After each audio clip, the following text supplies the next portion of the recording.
Remember that this meeting is being recorded for anybody on the video. Anything that you have on camera may be seen by others and used against you. So act accordingly. I will first establish there's a quorum here. We'll go through the formalities, and then we will have our guests address the group and those on line. Chief Cranston of the fire department here. So first off, let me call the roll. Kathy Baird. Kathy, you there? I'm here. You have an age. For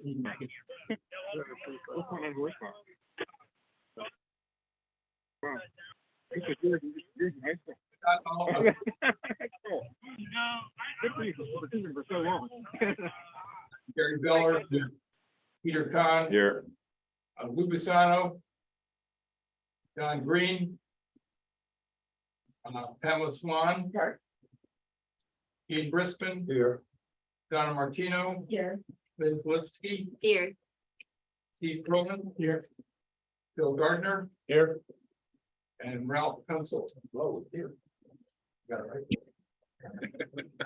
So we have a quorum. The first item is to approve the agenda. Is that, do I have a motion to approve today? Also move. Second, all those in favor? Aye. No. And the second item is approval of the minutes of the last meeting. So move.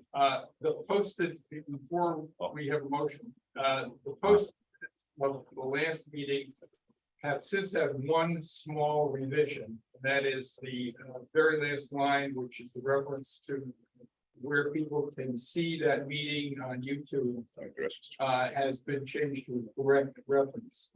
And so with that correction noted, is there a motion to approve? Second. All in favor? Aye. Great. So then let's move forward. Chief, thank you for coming today. I put together a quick bio, I think, and so if I've got any of this wrong, just, tell me. Okay. It looks like you've been involved in fire and fire science since the very beginning. You went to Providence College. I did. Yeah, and had a bachelor's of fire science, and then more recently, Master of Public Administration. Roger. Was prior in Portsmouth, Rhode Island for a number of years. And after retirement, I guess the siren call of Nantucket could not be ignored, which all of us have submitted to that call ourselves. I did want to, one thing that occurred to me as to a challenge here, and I was born on an island as well, Manhattan Island. It's about the same. Which is only 23 square miles and 1.6 million people currently. Got 105 square miles to cover. And approximately 15,000 year round and many more this time of year. And in Portsmouth, you had half that, 60 square miles according to Wikipedia, and about the same population, slightly About 17,000, I think. Yeah, but it just occurred to me that this place is a unique challenge in just terms of the geography that you have to keep an eye on and help to keep safe. And so, how are things going? What should we know about fire safety? About your the challenges you see in the fire department that remain to be addressed? Things like that. So first of all, I'd like to just thank everybody for inviting me and having me here. My name is Mike Cranston. I was born in Newport, Rhode Island, and raised in Newport, Rhode Island, which is actually very similar to Nantucket. When I was 19, I was hired on the fire department in Portsmouth, which is 2 towns over. But Newport, Middletown, and Portsmouth also are an island. So when I made the move over to Portsmouth, coming from a Newport family, it was like, I disgraced everybody. But we moved over to Portsmouth, and it was a wonderful place to work. similar to to Nantucket with the seasonal influx of people. Tremendous amount of water around us. We did have also like 7 islands off of Portsmouth that we also responded to. So some of the challenges that we face here were similar to that, and that was actually part of the reason that I applied for the position when it became open here, was that it struck me as both similar to Newport and similar to Portsmouth, where I'd worked for so long. So I have been around for a while. I was hired in 1991 in Portsmouth, 5 days before Hurricane Bob. So I went from being a kid who had never really even been in a fire station to running around in the middle of a hurricane. So that was, as a 19-year-old, it was pretty cool.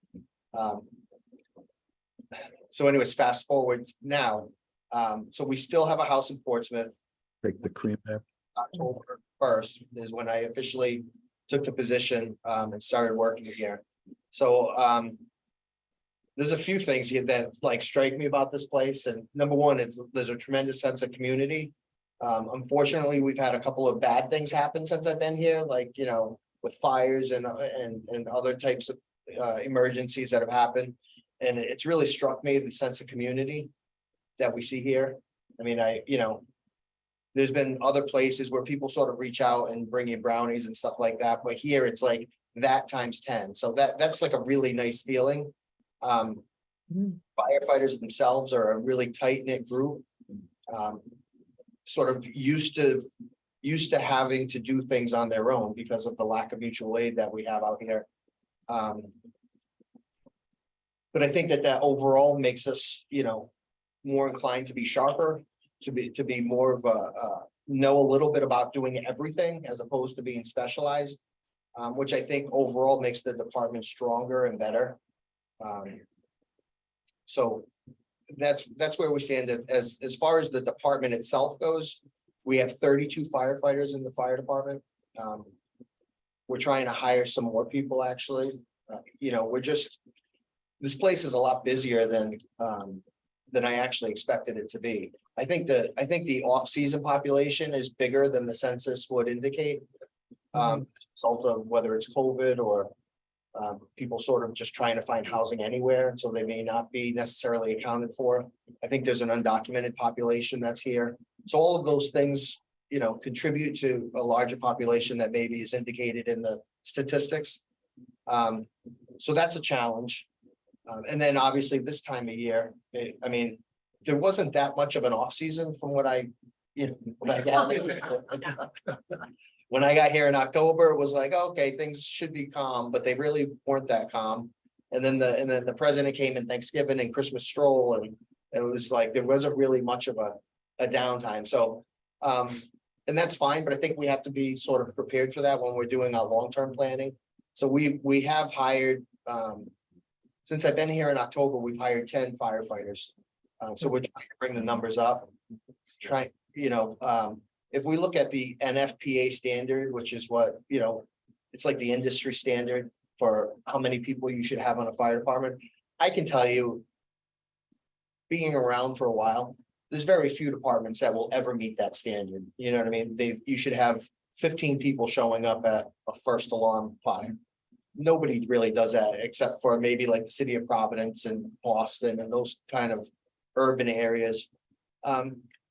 So you try and find that balance between what is safe for the firefighters and the public, and then what the taxpayers, you know, are willing to tolerate as far as a cost. So that's something that we balance as a principle. So having hired more people here, the goal is to bring up the staffing levels so that we have, you know, at least in the off season, we have at least 6 or 7 firefighters on duty at all times. And then this time of year, maybe 8 or 9 firefighters on duty at all times. Because of the way we operate, we don't have mutual aid. So when something big is going on, we rely on our off-duty people to come back. And then so there's challenges that are associated with that, right? Nantucket's a fairly expensive place to live. So everybody's working a second and in a lot of cases, third job, which is hard to walk away from and come back into help.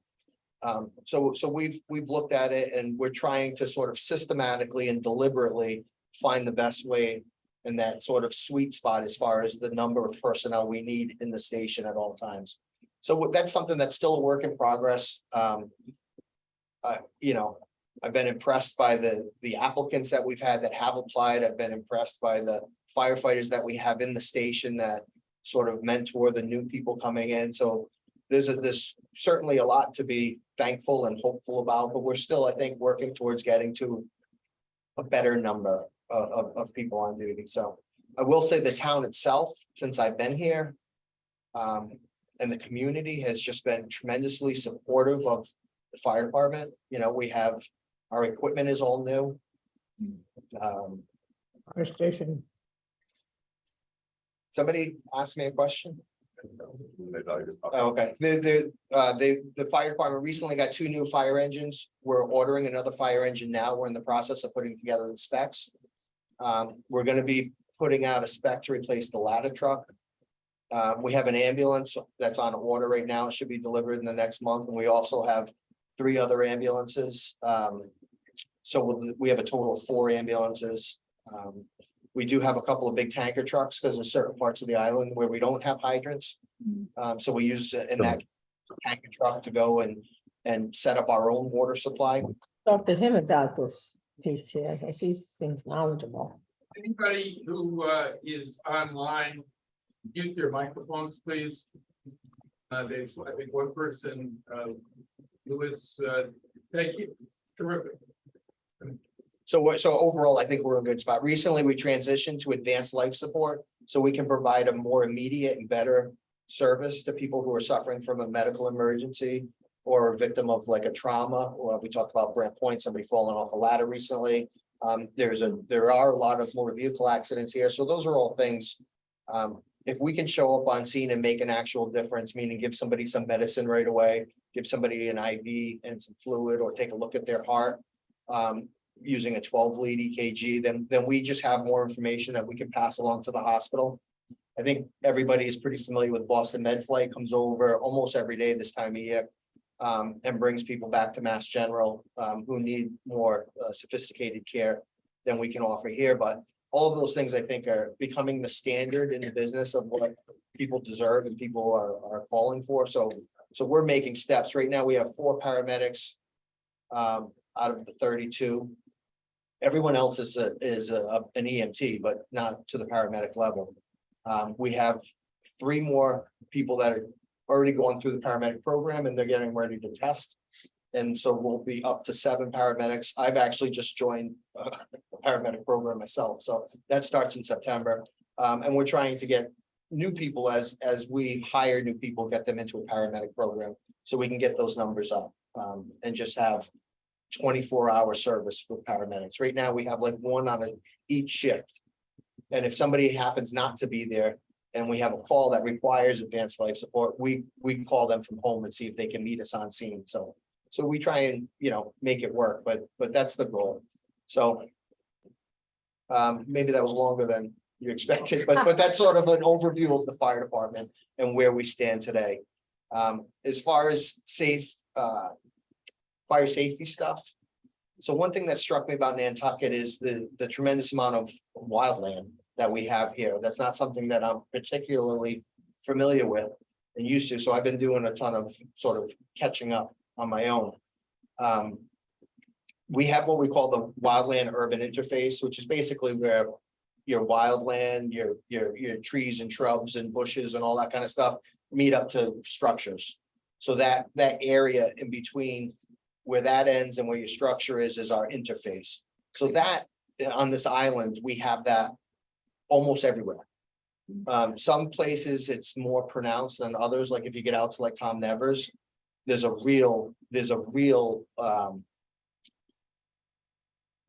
concern from my perspective as far as how much wildland we have and how close it is to structures. And out of Tom Nevers, we don't have hydrants out there.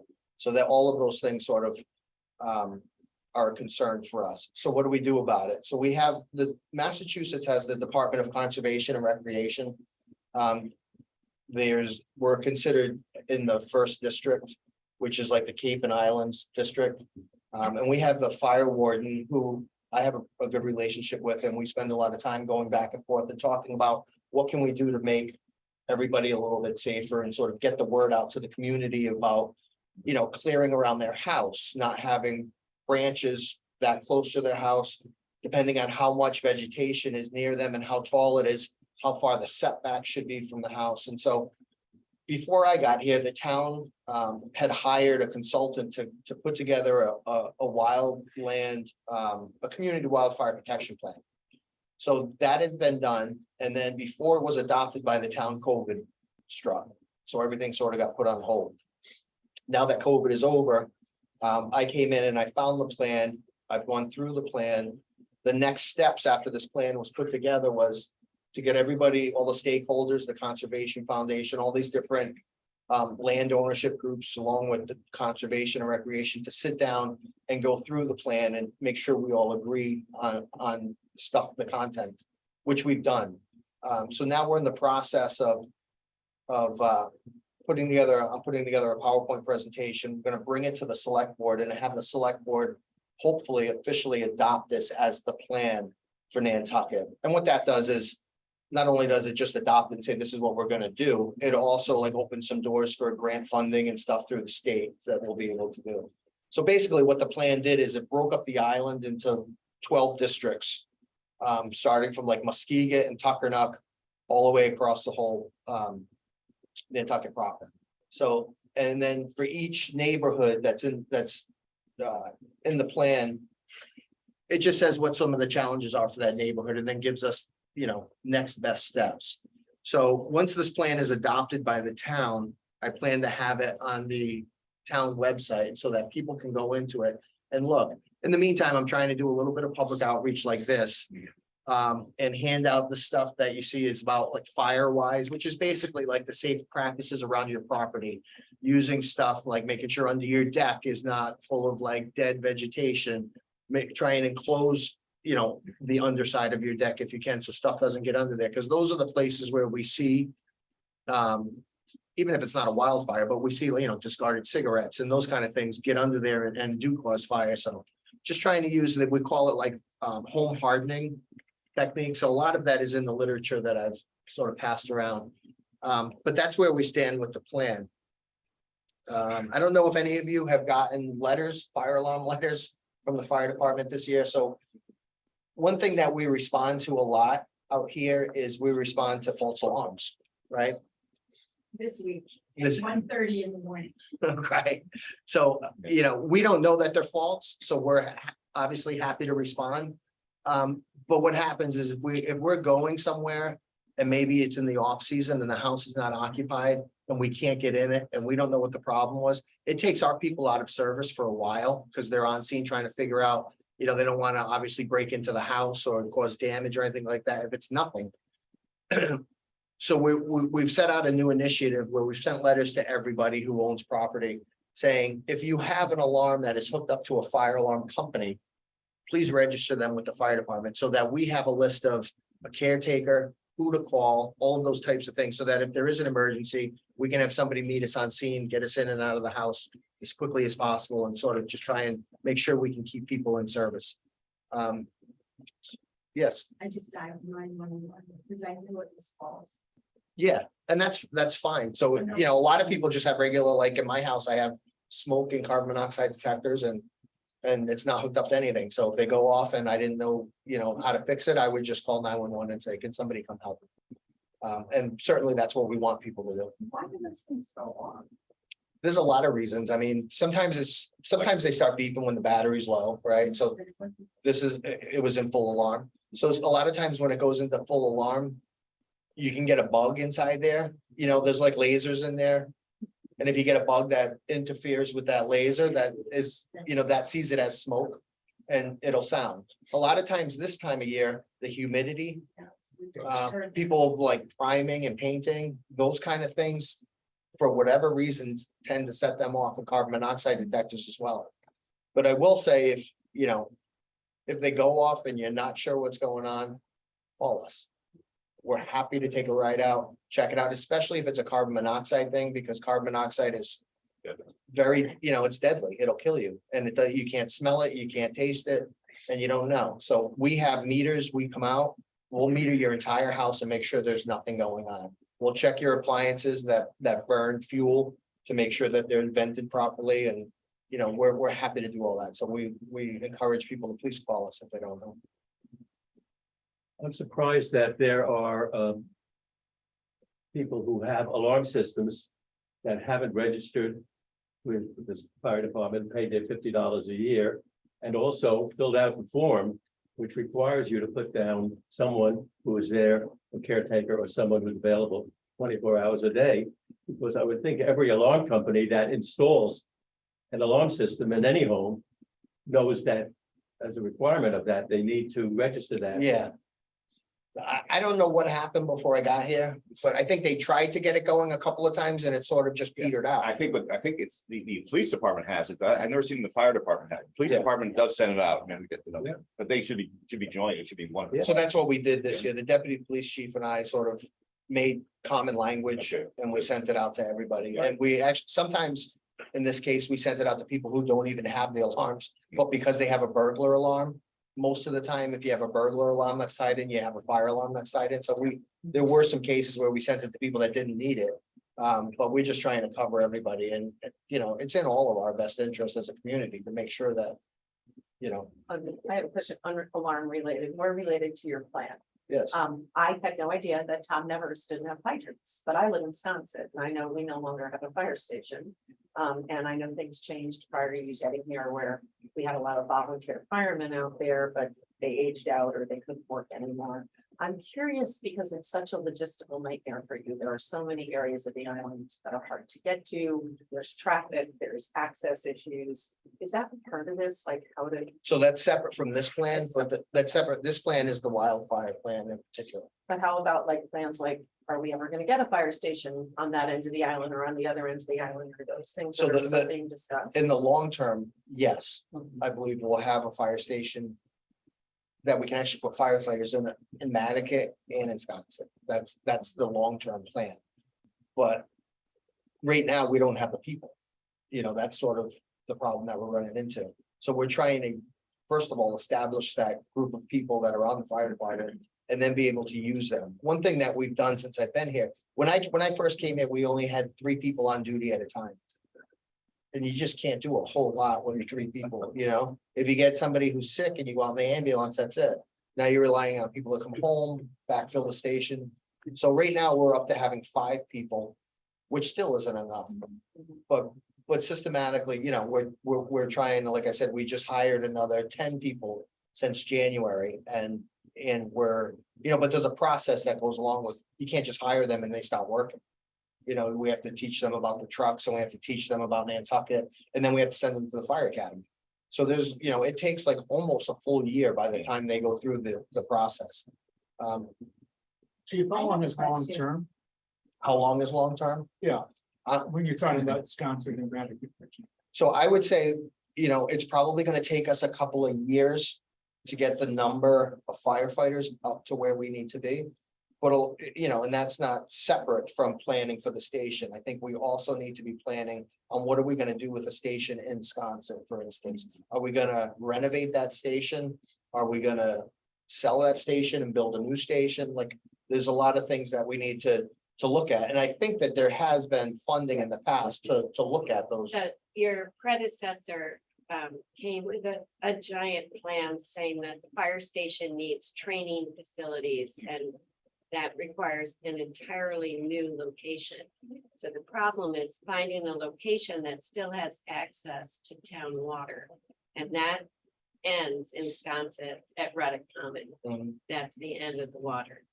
So this has been a Wisconsin trust issue as well. If you'd like to borrow some land from a land bank. But the issue is you can't probably use the station as is. You can store things, but there's no place for a fireman to sleep Right, and right. study and do all those things. So Is there no volunteer people out there living in Wisconsin? they all aged out. No, but no one from the fire department is a volunteer in Wisconsin, because you talked about buying new trucks. and so on. What happens to the old trucks? You couldn't just park one out there because we need a short-term plan with a long-term plan, nothing immediate. The short-term, get a few volunteers out there with the old trucks. Yeah, I mean, right now, we don't have volunteers out there. They'd be happy to come back. Yeah, no, I mean, unfortunately, Massachusetts yeah, law. Massachusetts law would change, but we don't have it. So right now, you know, we have all of the trucks that we have in service are at our station. And, you know, we rely on early notification and we get out there as soon as we How long can. does it take to get out there? I mean, It depends, like, you know, today, longer than tonight. Well, people You know. don't pull over for emergency vehicles, one of the problems. It's basically So 12 that's what you- minutes. That's another question, because coordinating with the police department, there's so much coordination, it seems to me, that is part of everybody's job. And the one that occurs to me is, how do you get the truck from your station to the fire? And is there a transportation issue with the roads? You go in other places and you see fire route, you know, signs that say fire route, no parking, things of that nature. Is that?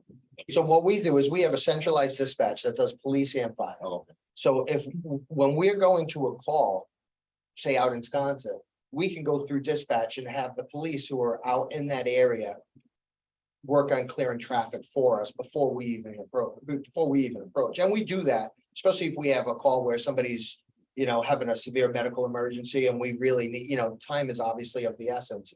We'll have the police, you know, we're pretty good partners. And we have to be. And so, you know, we help them and I can tell you, you know, from my perspective, they have been. Police department is just like the unsung heroes of the island because, you know, they show up at fires. We had that fire on West York Street. They were running around helping us pull hose and do all kind of stuff with that. So let's talk about that for a second, because as I mentioned earlier, the West York fire revealed that there were serious issues with regard to hydrants in that area in particular, but I'm hearing now elsewhere around the island. So what are you doing? What is the department doing to ensure that there's enough water supply to deal with emergencies? So I just have a May 12, 2021. I guess it's a student study from WPI. Fire protection work surface 20 topic tonight. I don't say this stuff, but I wanted to, at least, if we didn't have any good questions, I wanted to Oh. but there is a study, Peter, and I don't, one of my questions would be, essentially, you mentioned earlier that there is a program now to get the existing hydrants all up and operational. And I guess it's an extension issue, number one, extension of hydrants. And then one of their reflections here, the suggestions here is better information on where pools are and pools need to be within 20 feet of the driveway or things like that. right, so we do, there is a plan and we work very closely with the water department. Mark Willett is the director out there. And so there is a plan. To backtrack for a second and go back to West York. Yeah. We showed up and we tried to grab a hydrant that was down at the Five Corners. There wasn't a problem with the water supply per se. There was a problem with the hydrant connection. It was a off size from the equipment we carried. So we were like, you know, that's a really bad feeling. Right. Right. At 2 o'clock in the morning. And then, so the firefighters dragged that hose by hand up the street, up York Street. And tried the next hydrant and had the same problem. So at this point, we already had our tanker come in. And we set up our own water supply, so we didn't have to worry about that. Eventually, we got back out to, what was that, Prospect? Prospect. We got back out to Prospect and got a hydrant. The water department actually responded that night to the scene in the middle of the fire to figure out what was going on. They didn't think those hydrants existed anymore. In the meantime, we got adapters, you know, so that we have access to the hydrant that we need right away. But the water supply itself was fine, you know. But are you now consciously looking at all hydrants around the island. I mean, who knows where. Yeah, so the water department and the fire department went around and made an inventory of all the hydrants. You know, there's only like, I would say less than a half a dozen on the island that have that. So they sold it after. Yeah, so in the meantime, we have adapters to fix that. Those hydrants have been identified. And every hydrant on the island is put into our GIS system. So that dispatch can tell us when we're going out the door, this is exactly where the hydrant is. So I think we have a pretty good handle on it. The water department has done a great job, at least since I've been here, of going around and testing the water supply, testing the hydrants and making sure that they're operable. I've heard from a couple of people in Wisconsin about the hydrant problems out there, and I've talked to the water department, and there is a plan to replace all those hydrants. So we're, you know, sometimes hydrants get hit and there's individual hydrants that need to be replaced, but for the most part, there is a plan, systematic plan going forward to increase coverage and make sure all the hydrants are new and working properly, so. I have a question about town in particular, where there are narrow streets where people park on the streets, and sometimes on my street, you know, fire trucks and other big trucks can't even get by. Is there any, what do you do about that? We've got a lot that's for sale that a fire truck couldn't get down the driveway. Yeah, so I mean, that's we try and catch it when stuff is being built, first of all, make sure we have proper access in the pre-construction planning so that we can get in.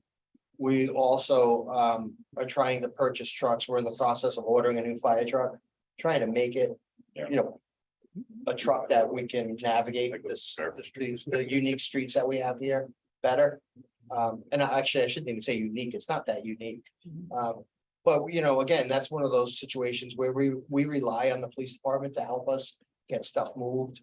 And then we, you know, as a firefighter, we're going out the door to an emergency. We have plan A and B.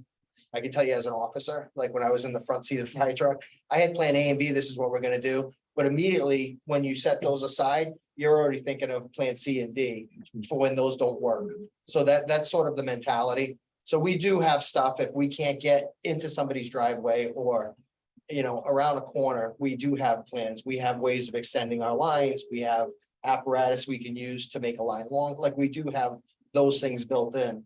But certainly the best thing is to sort of be able to enforce the laws that are on the books as far as, you know, keeping fire lanes clear, making sure that we have adequate width and parking from the corners of streets so we can make those swings, you know. Yeah, it's a challenge. There's no question about it, but you know, we're aware of it and we do try and you know, deal with it as best we can. Gee. Yeah, turning to staffing, you went from 3 on a shift to 5, which means somewhere you found 6 or 8 qualified firemen, because I assume there are at least 3 shifts per truck, or maybe even 4.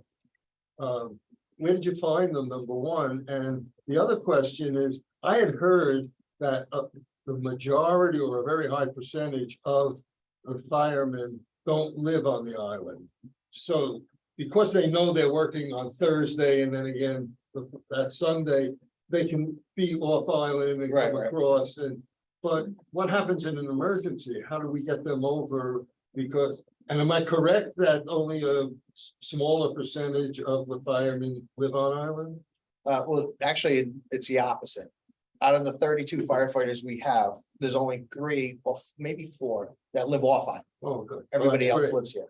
great. So that's a good thing. But as we grow, you know, there's obviously the likelihood that we will hire more people who live off island. Hopefully we can, as a town, get a handle on the housing crisis and be able to, you know, have homes that are attainable for people. But the way that there's 4 shifts. Right, and each shift they come in, say this morning at 8 o'clock and they work a 24-hour shift. So they go home tomorrow morning at 8 o'clock. They're off then for 24 hours. Then they come in the next day, 8 a.m. and they work a 24-hour shift. And then they go home for 5 days. So that's the shift. So one of the things we're looking at. In the short term, because of the housing problem, is on that in-between day of those two shifts. Can we find housing for them to stay? So they don't have to go home on the in-between. Number one, there's just a cost involved. Number two, if we have an emergency, we need their help. And number three, it makes it more, makes it more appealing for somebody to apply. So those are the things that we're looking at. But the majority of the firefighters do live on the island. We put an ad in, online. We put an ad out through, various outlets to attract candidates, and we had a good number of candidates when we first hired people in January. And then recently, when we just went through it again, we had another good number of candidates. So we've been fortunate in that respect. Chief, as you were speaking, George, you mentioned something about lack of mutual aid several times. How can we help you? What is the mutual aid other than housing, which is very obvious? But what is the mutual aid that you're seeking? So back in Rhode Island, I'll just say this is how things operated. We were in Portsmouth. And we had, to the north of us, we had Tiverton. To the northwest of us, we had the town of Bristol. To the south of us, we had the town of Middletown. So if we had a fire, we would send our 7 or 8 or 9 people that were working to the fire. But if it was a big fire and we needed help, we would have people from Tiverton Fire, Bristol Fire, Middletown Fire, all respond to the scene. So instead of having 8 people there, we would have 20 people there. We don't have that luxury here. Is you helicopter or something? Well, But they did the grant. yeah, so what we do is we have an agreement with the Cape and Islands where they will send people over. But there's just a time, Yeah. they came over for the Veranda House fire, a few different Cape departments. But it takes a couple of hours by the time they get their people down to their boat or on a ferry. We also do have a memorandum of understanding with the Coast Guard. And they will fly people over from the Cape too, and they could actually fly over apparatus. If we needed apparatus too, but that just, there's a time there when something's burning, it seems like eternity, yeah. Talked about recruitment. All of us on this committee are very well aware of the housing difficulties. That probably is the biggest problem. I'm assuming that you're hiring firefighters early in their career. So what are the numbers? What's the current starting salary of a young firefighter? And So how do you possibly up get until them last to week, the current starting salary was $62,000. Can't afford to live on the. No. So the union did just settle a contract with the town. And it was officially voted on by the select board last week. So the starting salary now of a new firefighter is 75. And there's no housing provided for any of that. Chief, at the recent select board meetings that happened to attend, a question kept coming up with regard to how does the fire department deal with boating and fires that are offshore, whether it's emergency medical treatment on shore. And I guess I assume that, the Coast Guard, you have some agreement with the Coast Guard, but do you have boats? Do you have firefighting? No, we don't have fire boats, and we don't have any boats. So, should we at some point? I think so. But like I said, coming in the door here in October, we have 3 people working. That's not even enough people to put on a boat. Right. You know what I mean? So what do you do? Do you have an agreement with the fire, with the Coast Guard? So we do have an agreement with, if there's a medical emergency, excuse me, that's just, they're busy. Okay. We do have an agreement with the Coast Guard. So if there's a medical emergency or a significant fire on the water, we will respond to Grant Point and jump on their boat. Okay. During the day, if for some reason that plan doesn't work, our plan is to jump on the town boat with the harbor master, and she has a whole crew from, the Marine Department. So we do have a plan in place. Is it perfect right now? I don't think so. But once we get to a point where we have more people, then I think we need to sit down and start looking at a framework for what a boat would look like in the fire. But I I think I just don't think we're there yet. Question, brush fires, we handle that differently, we also have state forest, do they offer any cooperation or do you have what's the plan for the brush fire? So if we have a brush fire on the island, we have several trucks. We have two engines that can go off-road. And we can drive and pump and put out a fire at the same time. Most fire trucks, when you're engaged in the hose, they're stopped. You know, like a structure fire, they're stopped, they're in pump, they're not drivable. We do have some that we can drive. We also have a big breaker truck. It's probably as big as this room. And it's got the bars and we can drive that actually through brush. And again, it has a pump on it to put it out. We also have a Humvee that we use that has a skid pump on the back that we can use. So we do have a fleet of apparatus to fight a brush fire.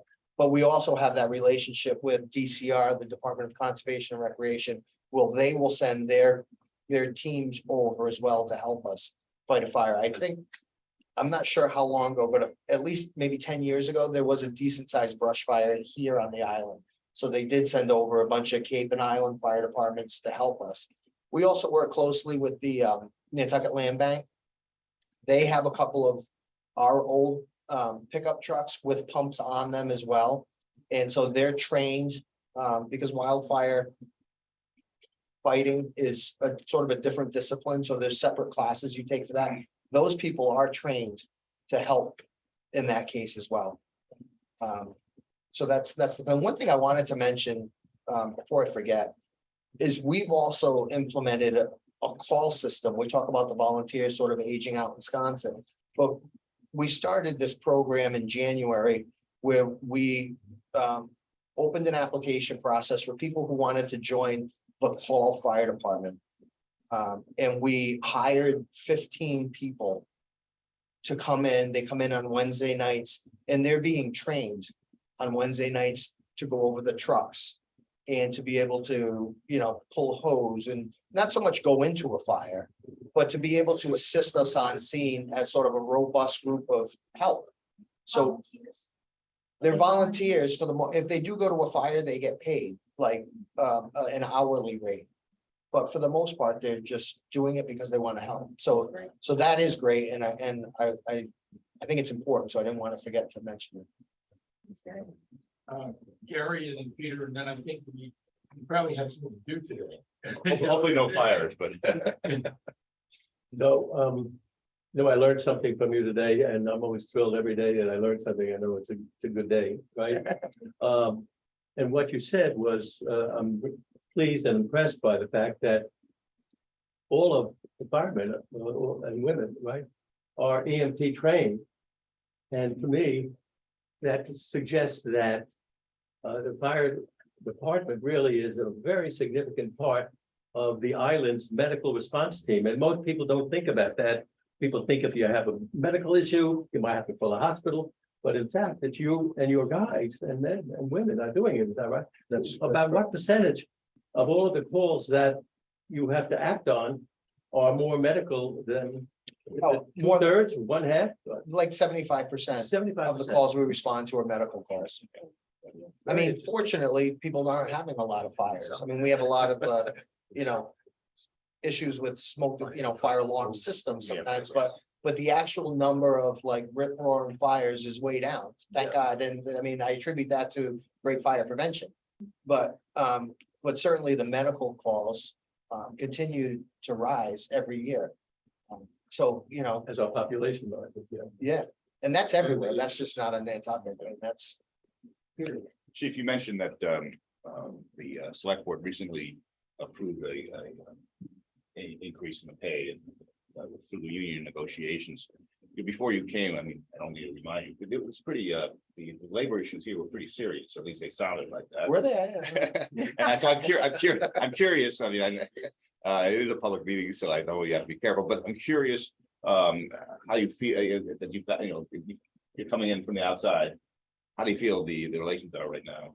I think the relations are very good. I know there were some issues before I got here. And I think since I've been here, I've been welcomed, I can tell you, on a personal level, I've been welcomed with open arms from everyone in the fire department and in the community as a whole, so I appreciate that.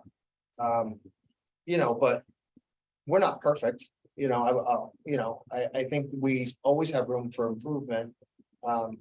Certainly myself included in that, but I think we're in a good place. I think we have a good plan going forward. And I think our working relationship with the union and the administration has been very positive in the last 10 months. Good, thanks. So I have just, if I can, I think we need to draw this to a close unless somebody has a burning question. No pun. Right, bring the trucks out. I have sort of a suggestion and then a suggestion that something all of us could do today to hopefully improve the situation after we leave, obviously. But first, I think somebody brought up the issue of access to properties.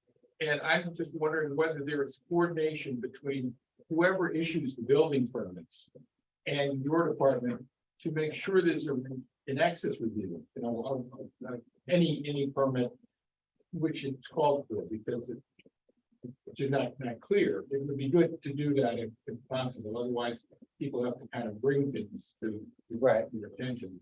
And in other areas I live, I know that, you know, it's like a box that needs to be checked off for that kind of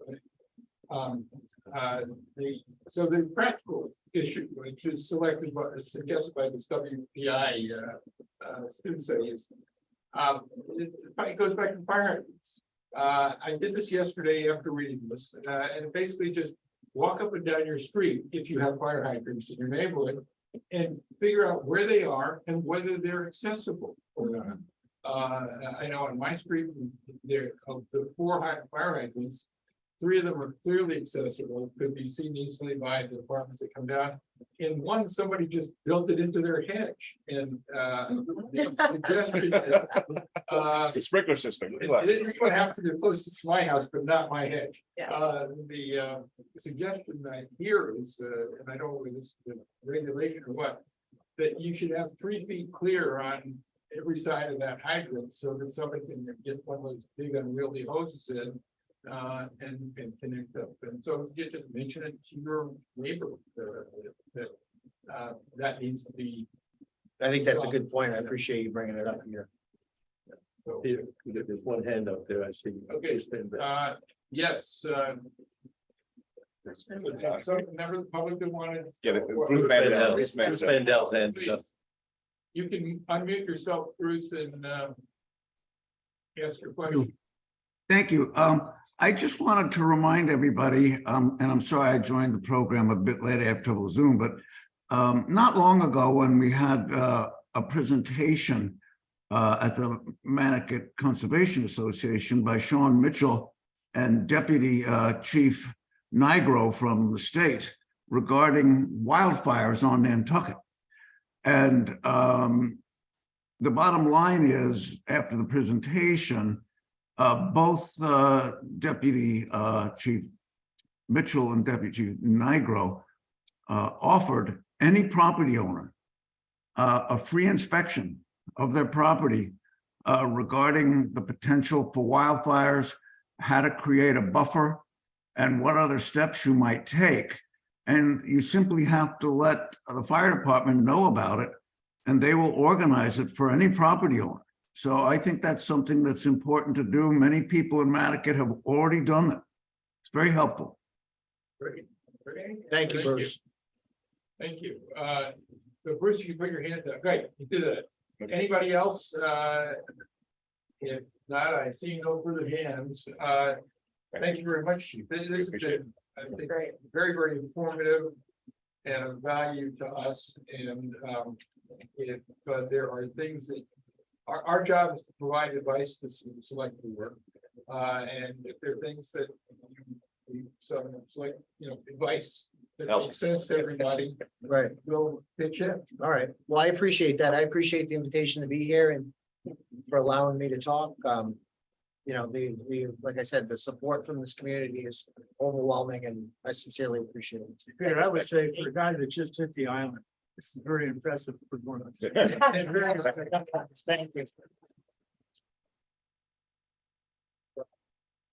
Did everybody get some I brochures? should not. Yeah.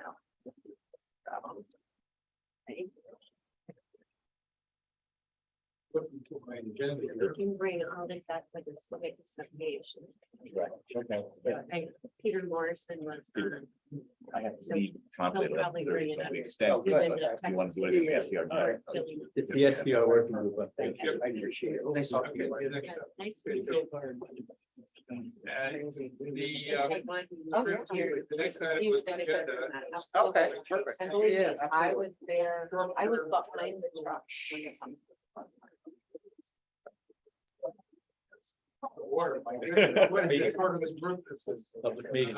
The next item on the agenda is the further discussion on short-term rental issues. And whatever next step we should take, because as I understand the situation, Peter and Bill, correct me, you're out of a job. Maybe good news, you know? Well, let me, it's always hard to sort of put this in perspective because I have to remember when the last time we met was and how that fits in with the various select board meetings, because we have had 2 select board meetings, I think, since we last met. Yeah. And I think when we last met, we were discussing the fact that we were going to put together a minority report, right? And I think, and that report has gone in, it reflected what this group came to a consensus on, I believe. And so I hope you've all had a chance to look at that. I don't know how it was received.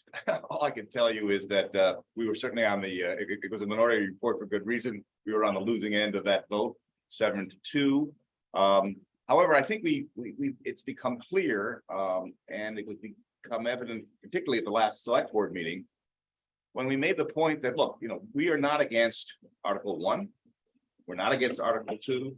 We're only against Article 3. And whatever provision there is in Article 3 with regard to the 4 versus 9, and can be solved very readily within Article 2, and that's section N, where you can get a waiver if you need it. I'm hopeful, gosh, that's a strong word. Let's put it this way. I would like to believe that the select board between now and August 16th, when they have to come to grips to present a warrant, will recognize that they don't need Article 3. It's going to lead to litigation. It's going to lead to cost. It's divisive. It's unconstitutional. Interestingly, both Matt Fee and Malcolm McNabb, in their comments over the course of those 2 recent meetings, have said that they see the value in our position on Article 3.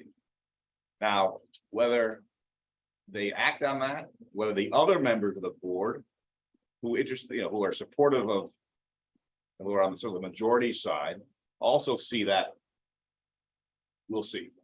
So where are we now? If you're following in the press, you see that Matt Fee has asked town council to come back to him with a possible plan, which would put all of this in a zoning bylaw.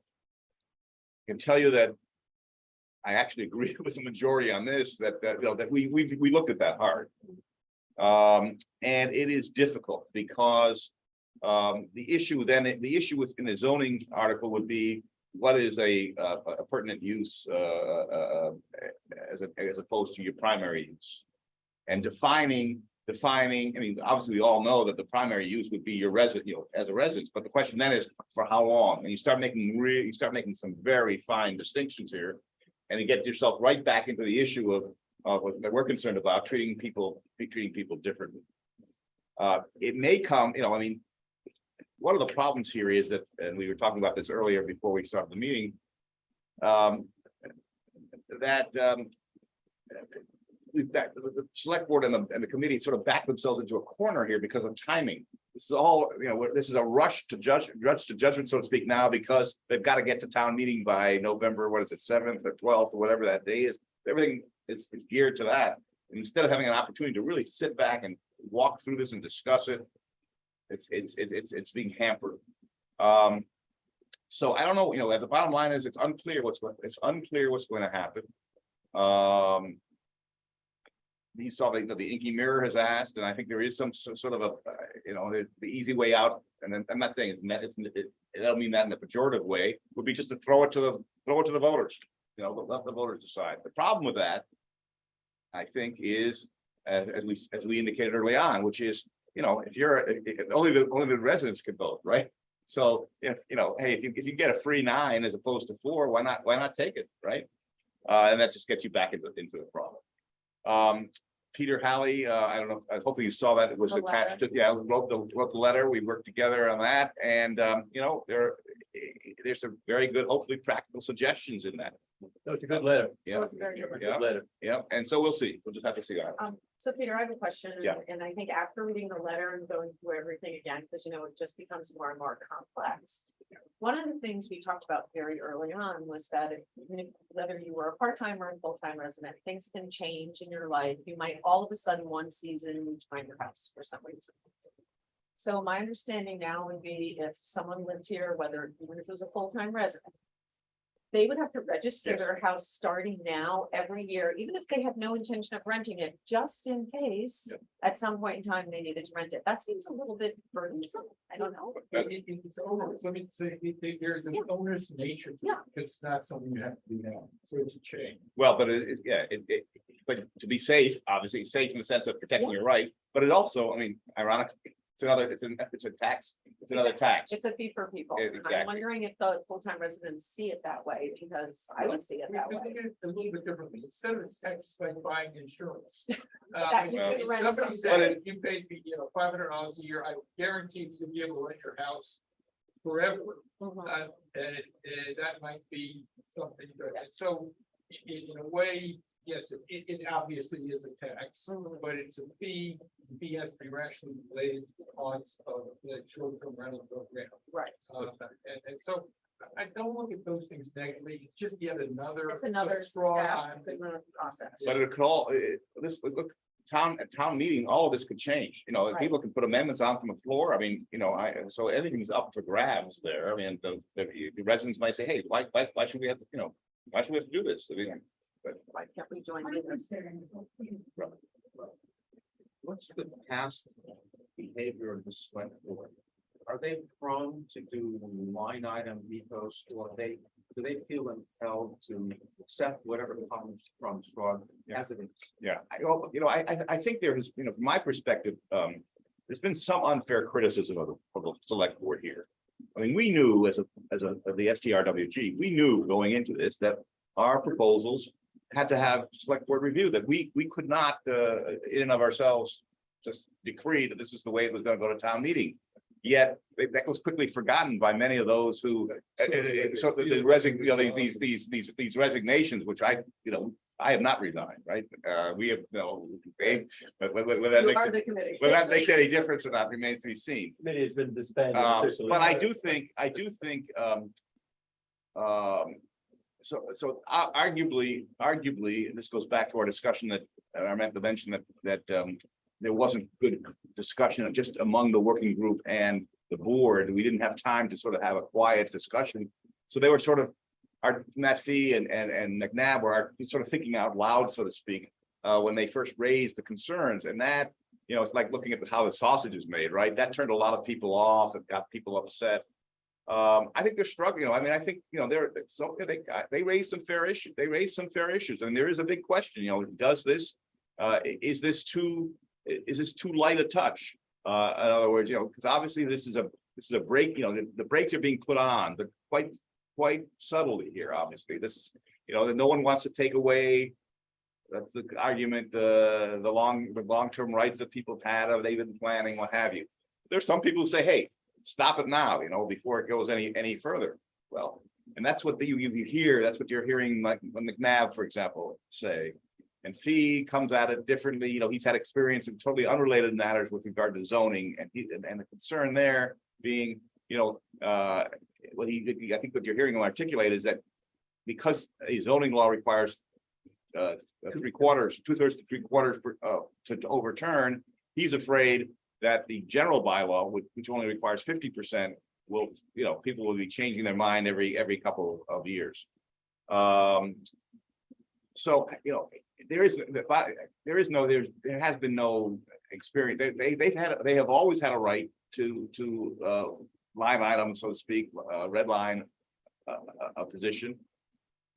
Based on what they've said thus far, it's unclear. I mean, they'd like to, I think McPhee would like to do that, but he's indicated that maybe he should just throw it to the voters. So the next 2 weeks are gonna tell a lot. And they're also, the notion that the voters can do what they want to rewrite this at town meeting, I'm not sure it's absolutely. It has to be within scope. It has to be within scope. Their amendments are a very technical issue, these things, and I couldn't speak to what a voter could do to change this. Only that it's somewhat limited. Yeah, I should note also, maybe it's, if you haven't seen this, it was interesting. Because as you know, the chair of the select board has recused herself on Holgate because she's in the real estate industry. So she's recused herself, but town council has opined that she can vote to send as to the package that goes to town meeting. So in that regard, that was a significant opinion, because that means that this will likely go to the voters, because otherwise it might not have advanced at all. Although she could continue to recuse herself. I think she's going to be under great pressure. I mean, on the one hand, that would be I always thought it was sort of a graceful way as a member of the real estate industry to sort of deep six this thing. But I don't think she's going to do that. I think she's going to. Gene, and then we have somebody, Bruce. Two things. One, I think this what is being proposed, it will be a disaster. It will actually increase the number of short-term rentals from the following point of view. Most of us who are like me, we just use our house. We don't care to rent it. I think my wife would seek divorce before we. Mine too. But anyway, we're gonna get, if we have to get this certificate to rent, we will get it for two reasons. Number one, we don't know what's gonna happen 3 years from now, 5 years from now. It'll also pertain to when we're gone and our daughter inherits it, and she comes perhaps from a different financial situation than we do. So she will be able to. And the other thing that was pointed out about that is that there could be, as has happened, I think in Palm Springs or some other places, where they put a limit on the number, a cap on the number of certificates. So if you haven't gotten it, you won't be able to get it 3 years or 5 years from now. So what will happen is hundreds of us will now go and get these certificates, and the realtors will now know, because I assume it's a public list of who's got these certificates. A realtor will come to me and say, Gene, we have somebody who really loves your house, and they're willing to pay you 50% more than you think you could get for 2 weeks. Well, that may lead me to now say to my wife, look, we can go to Paris. I'll handle a divorce. I'll handle a divorce. So we can go to Paris and we can stay at the Ritz, not at the Marriott.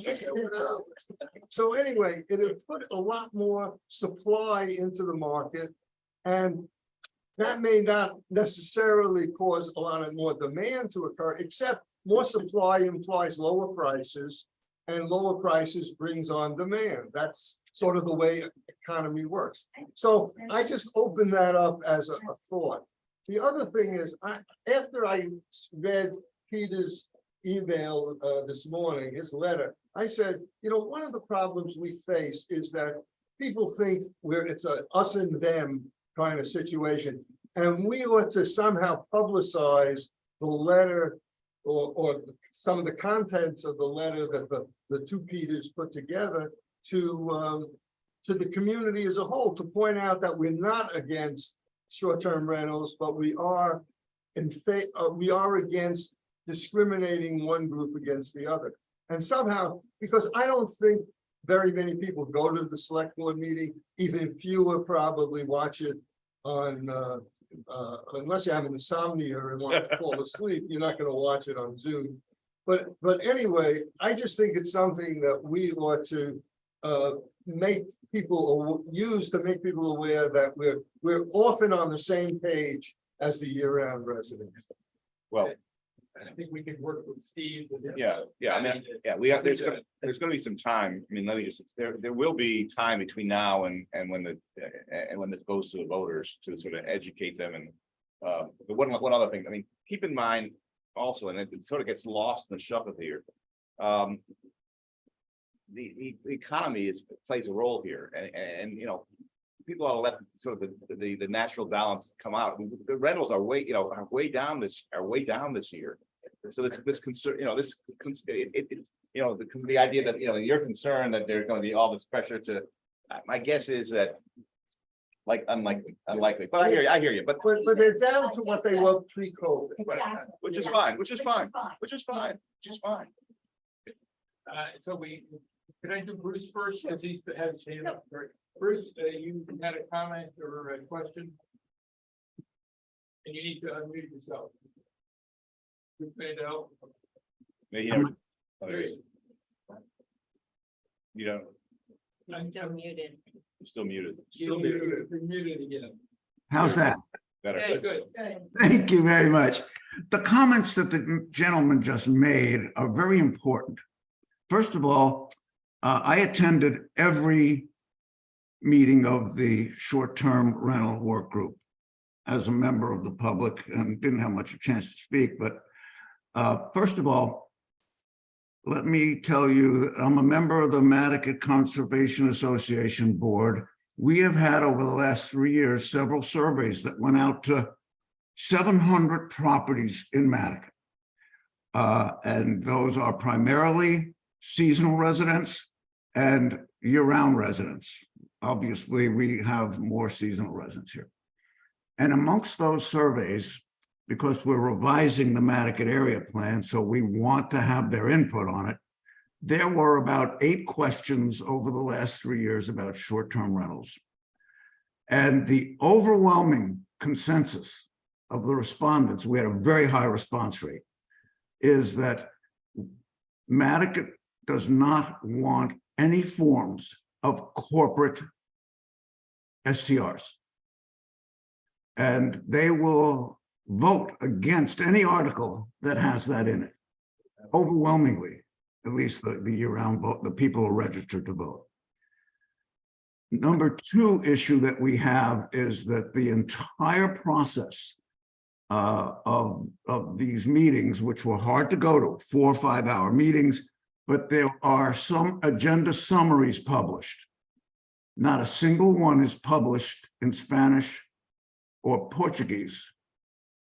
And those are a substantial voting block. I don't know if you know this, but in the high school, more than 50% of the students are English as second language. And that indicates their families also are. So we would like to get all of the documentation, including these 6 articles, posted. And your help in that would be appreciated. Now, the comments the gentleman just made about, oh, you know, I would rush to register my house as an STR just to make sure I'm grandfathered. That happened years ago when we put a building cap to curb speculative building years ago. And the building department was capping building permits at about 2 a week. And what happened was, in the gap period before when they announced it and when the cap was to go in effect, there was a rush to file for building permits. And the gentleman's comment now about, hey, you know, if we're going to limit this and we're going to announce it between that time and the time that the articles go into effect, everybody who wants to preserve their right to short-term rental, whether they intend to do it because their wife would kill them or not, will apply for that short-term rental certificate. and they will be grandfathered. And their children and their children's children and their children's children will be grandfathered as that rolls through. So that's a concern. And the other comment was, well, you know, I'll be able to go to my realtor and we'll find out who has these certificates and blah, blah, blah. You won't. Once you file a certificate with the Department of Revenue, it's basically like HIPAA. You don't know who's got it. Your neighbor could have it, guy across the street could have it. Someone across your street could be short-term renting, and you're curious whether they're reporting it to pay the taxes and the fees. You can't find out. All I can find out right now is on my street, Midland Avenue in Matticat, for example, we have several people who short-term rent. And I know that one of them registers, pays his taxes, and I know that one does not. But when I call or write to the Department of Revenue, all they can tell me is there are 2 certificates on Midland Avenue. They can't tell me the address. They can't tell me if the people are paying their taxes. So there's a lot of little loopholes in all of this. And I praise Peter Schaefer for having the courage to stand up and cast a no vote and explain it very clearly about the divisive nature of some of these items. So I just wanted to bring you up to speed because I've attended all these meetings and I think you deserve to know this, but the people in Matticat are unalterably opposed to any form of corporate STRs going forward. And we have a bunch of them here. So thank you. Thank you, Bruce. And we have another. Can I take the other number? I think you really want to take responsibility. Yes, ma'am. And your name is? And My name is Wendy Wolf, 89 Fairgrounds, and 96 certified. But you can't see 96 certified. There is no driveway, it comes in. you wanted to say you could. I may have misspoken. It might be Peter Kahn. I get the names mixed up with the Peters. Sorry. Yeah, please don't, yeah. He's sometimes very mysterious. Yeah. Hi. Hi, thank you for having this meeting this morning. My name's Wendy Wolf, 89 Fairgrounds and 96 Surfside, but you can't see 96 Surfside, there is no driveway.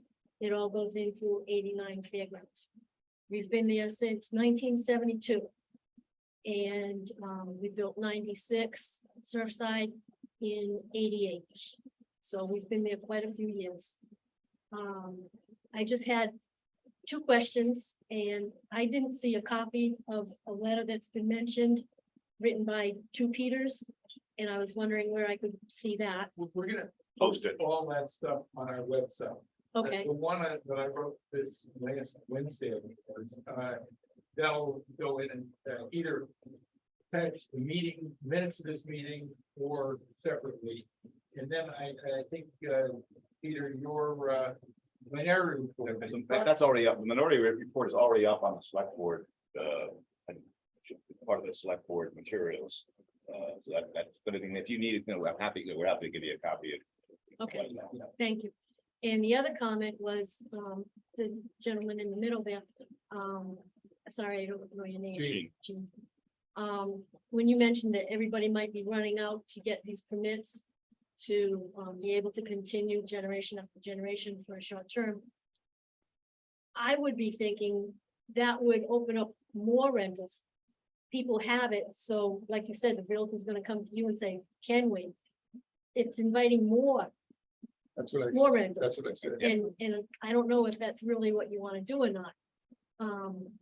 As far as being an North Island voter, I've already changed my address twice, so I could attend town Okay. meetings. In my town where I am from, past town moderator, past zoning board chairman, and I am a warden for my elections. So fortunately, they don't fall the same day as Nantucket elections. But people in town are wondering why I'm going back and forth here. They're thinking maybe I'm a little bit older and up here than what I actually am. But I'll do whatever I have to do to take a vote to, preserve what we've had for so many years. Can I clarify one thing? It's worth clarifying. I do believe that there is a difference between inheriting the property and transferring it under these regulations. So if you pass it on to your children through your estate planning, that will not count as a transfer. So they will be grandfathered in as long as that property is inherited. Okay, you still have to register. So you just If register you didn't once a have the year, certificate, they would. No, you have to have a certificate. That's the point. You have to have a certificate. but you just register one time, if it's generational? No, I think everybody's gonna have to, register each year. Oh, okay. Whether I think everybody's gonna have to register. $200. Because right now, we currently have a fourth generation, it's only three. But Yeah. my grandfather and father built both houses. Sure. So we're the only owners, and I don't intend, no matter what happens, to transfer it out. Yep. By sale. So I think that, if, the question is where to go from here, and I think we should, ask Peter and Bill to continue to be sort of a committee on this issue, to make recommendations and to sort of carry forward with the policy that we've already, enunciated.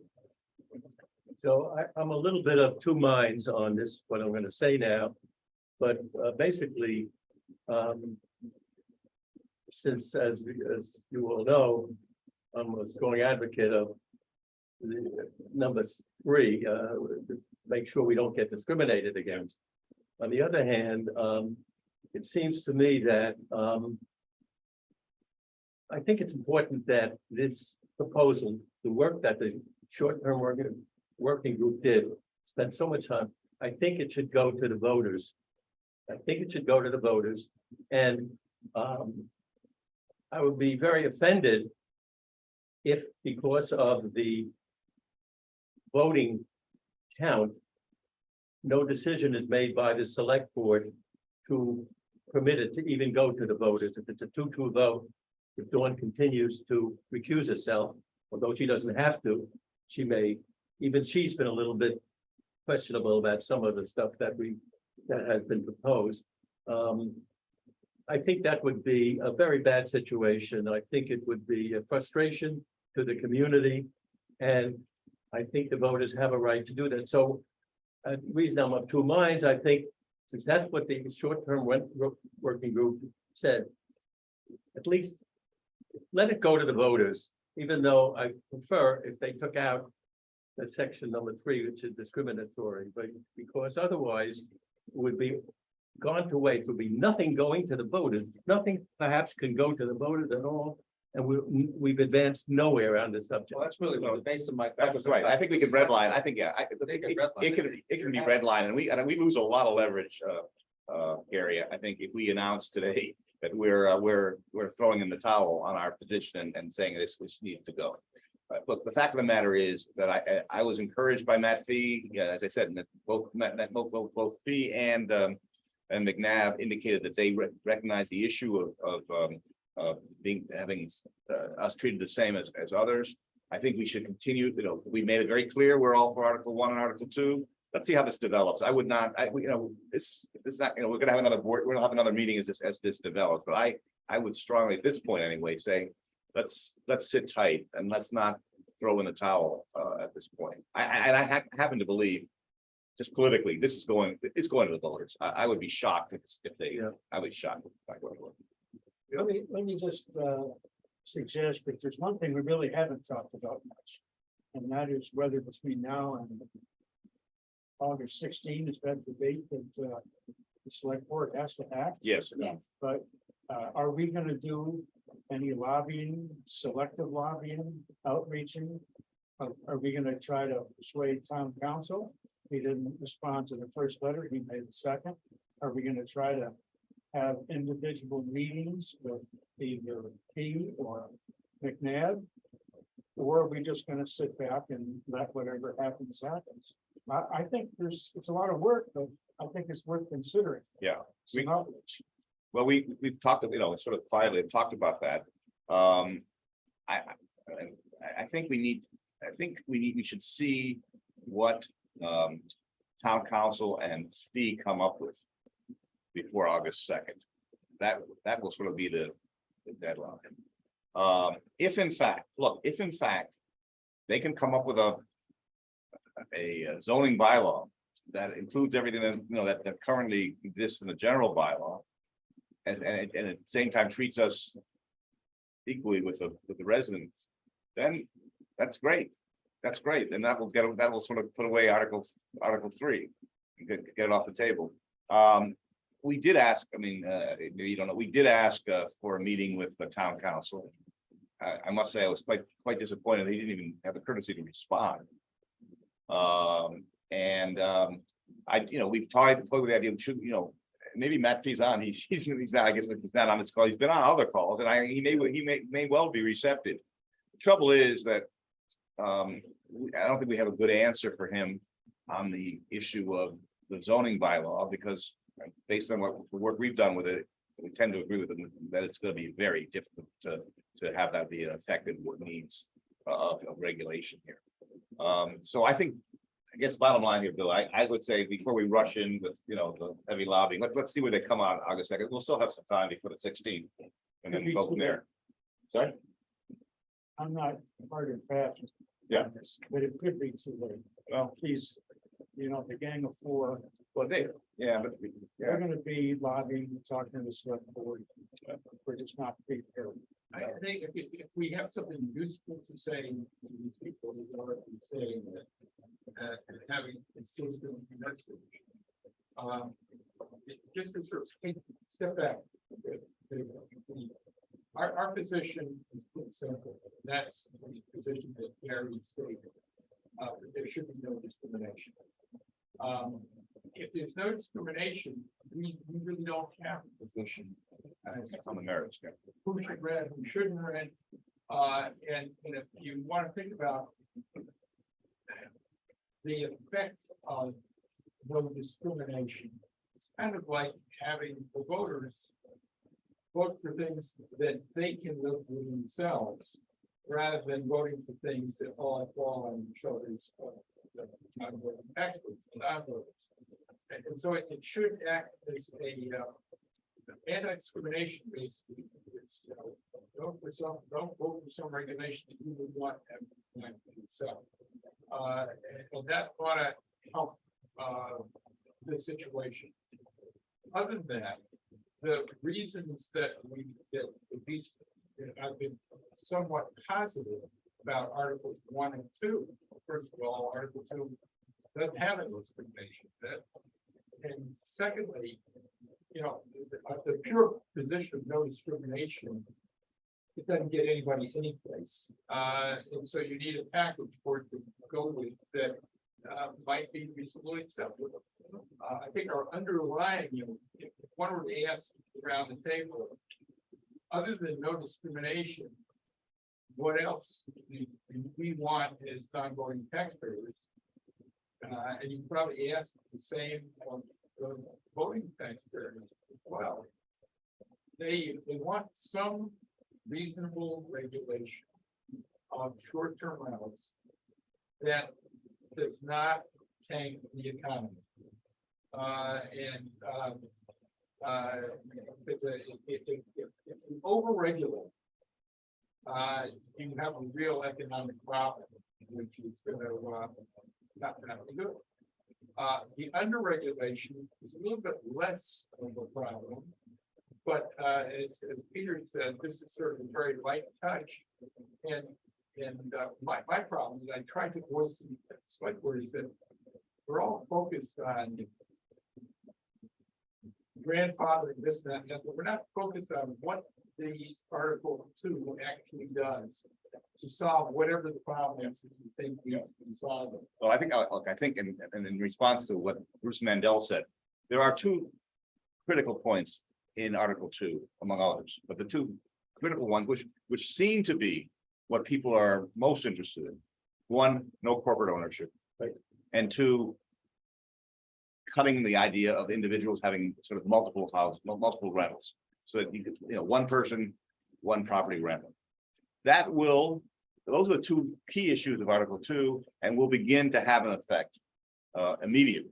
In fact, as Peter has pointed out in his letter, the data that was among the, we got a whole bunch of data late, but we got it.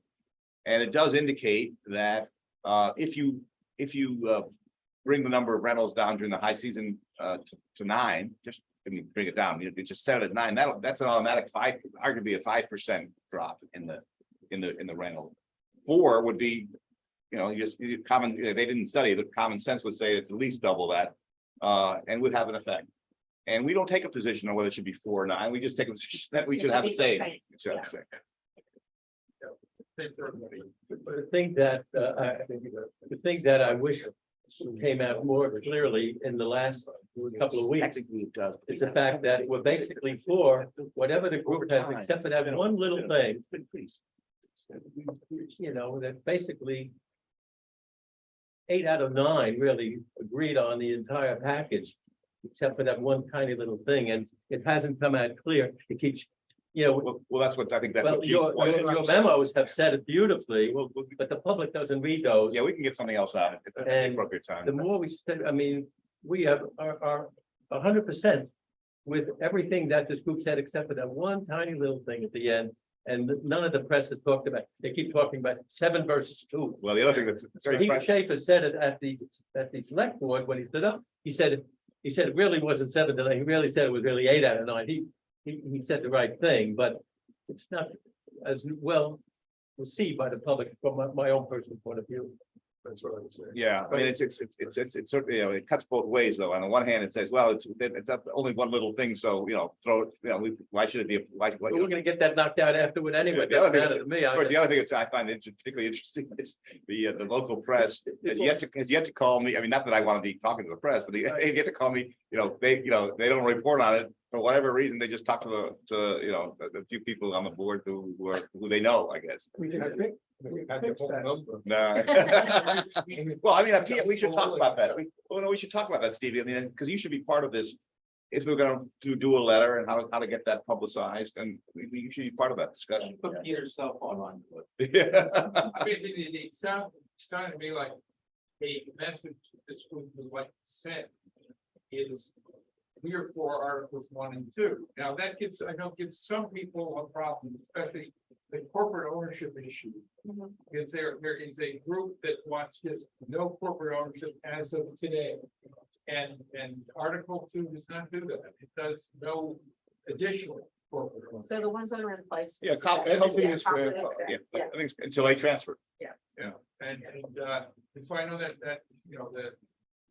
is a big part of. But no, we represent, we technically don't represent anybody, but we have the interests of non-voting taxpayers, and there are some non-voting taxpayers who are in a corporate form. I mean, we can't sort of necessarily be picking and choosing. I think this is a fair, an appropriate position we're taking. I agree. And the only reason I'm in favor of 1 and 2 is I think it's actually do something. How much it's gonna do, I don't know with all the data that changed. I think whether somebody could do some better model. Yeah. And it could help predict that. And I think that's one of the opportunities that has been lost. I know in a lot of litigation we do regression analysis to figure out usually past why something happened past. But I think you can also do the analysis to make a reasonable prediction, reasonable estimate of what's going to happen in the future. And anyway, I'm hoping to get in touch with the process first guy to ask what could be done with the data that he's collected to make a more robust estimate than the estimate he made in 35. I got to run, unfortunately, but I think that we should keep an open mind about getting our message across as to and when to do it. And I think with sort of a blessing of this group to give us that flexibility. Should we future speakers, should we ask Matt to come and speak? I don't want to, I don't know, I would, you know, he's welcome. I mean, yeah, I mean, if you like, sure, I mean. that's He's fine. speaking at the Sconset Civic Association, August seventh. It's a little late. He Which will be Matt? taking questions. Yeah, so he's got to make a decision by August 2nd, unfortunately. Which Matt? Matt Fee, Matt Fee. August seventh. I'm thinking about data map. Oh, no, no, I want to be, I I'm think Matt talking Fee, about yeah, Matt Matt Fee. Fee. The whole select board was invited to come to the meeting, so I know Tom Dixon is coming as well, Yeah, he's but he's on your, August 7th, 7. are outsiders allowed? to- yeah, you can be our guest. That's the fact. So we'll see. They can even introduce you as the chair. That would be very interesting. I would rather fly under the radar. Okay, so who should, I think I think we have a set, I mean, if we're done with our discussion of this issue. So let's talk about who our next speaker should be. I really wildly enthusiastic about having at the fire chief today. And who should be next up to have another positive presentation that can help everybody. I think the town planner, Mike Burns, would be great, because when you're looking at the traffic going on the island this summer, and I think it's a key factor in many Great guy, parts. he's good. And he's a good speaker. Well, I'm gonna try to, I know that, I think Libby is a little bit concerned that he's overwhelmed right now. Yeah, Yeah, and, if we can ask, And he is operating remote, yeah. but that doesn't mean, you know, And the response seems to be We could have okay. It may be some, maybe by next week we have a better operator. You did great. You did great. Well, it hasn't crashed yet. Anybody else, a second, Just inquire, so we can put us on his list. As I've discovered by sending a little press release that actually you mostly wrote. The 3 online publications are, the Inquirer and Mirror ran it in the paper and online. Well, but I would like to have someone who would garner a great deal of interest, and the transportation planner is fine, but if he can't come between now and the end of the season, someone else who could discuss either traffic or overcrowding or building, all of those things that sort of make it a challenging place for both seasonal and is that first, Leslie Snell. it's every, we had him before, he is We have very him? good, yeah. He had a, yeah. Oh, I that's think before COVID. No. Leslie Snell. Leslie still would be interesting, she's kind of a gun right now,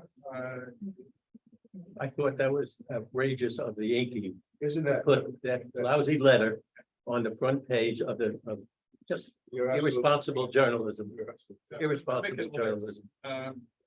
I think Mary Ann still has her Yeah, fingers in the operation. absolutely. What about Hillary Rainforest? Any thoughts on that? No, I I think we could discuss that. yeah. How about the CEO of a hospital? She's been here long enough. Yes. Everybody's in healthcare. All right. And I would think also one or several of the selectmen. We select- always do excuse me, that. Select the board. We always do that. I think Dixon or yeah, they're the two newest. Yeah, people. yeah. Did we have Brooke Moore? Have we had Brooke? We had Brooke this year. Oh, yes. Yeah, okay. yeah. And she spoke primarily on. I'm sorry. You suggested that at the last meeting, both with Matt and this Yeah, would be great. Yeah, we haven't had either of them. yeah, because I have to follow up, and I have, since I want to get another, redo of, I've got it. I'll sort of go down the list and we'll try and get somebody good. That would be good with. So, any other thoughts? It's really, the report from the PR committee, we kind of give it, as I understand the situation, there's a writer's strike. And anybody will do anything for new content. Yeah, no, my son works in Hollywood, so no, it's, I have been frankly surprised that everything I've sent, has been run and run, so if I got it to them early enough, which I did, it will make the print edition of the Inquirer Mirror. And also, the electronic newsletters are happy to run it. So if we have interesting speakers, and I think we had 7 or 8 people from the community, including one in person and 7 or 8 on the Zoom. If we get a fire is not a controversial issue, really, fire safety. Fire safety. But if we get an issue, I think we could get more people to either come or listen. And I also think that there is, I mean, what we're trying to do here is build awareness of the fact that the non-voting taxpayers play a key role in the community. And I mean, it's been around for a long time, but I think we just ought to, even though not many people come to the meeting, it puts something in people's mind that, People see the name. yeah. Yeah, what I think it is, but is that they're all following the New York Times motto, all the news that fits, we print. Peter, one Not time, quite that. Kathy and I had suggested we get Penny Dye to come and speak. She's Penny head Dye. of NARA. NARB. Yeah, and might want to do that sooner rather than later. That'd be very- And that might be interesting. Yeah. Because of what's going on. Yeah, yeah. It's a good Sure. idea. It's not a state or something. Yeah. Yeah, I think, Smart lady. so I think sort of put her to the top of the list, I mean, and, we'll see what we can do for it. So we're looking at 2 weeks, Saturday, 2 weeks from now, I believe. And, but does anybody have anything to the cause here, and you want to bring up, is there a motion to adjourn? It's a motion to adjourn. Any second? Third. Okay, all in favor? We are adjourned. I'm going to turn off recording. I would thank those who joined us online, and I think they appreciate those who made comments, and our other visitors here today. Thanks a lot. And I'm going to turn off recording.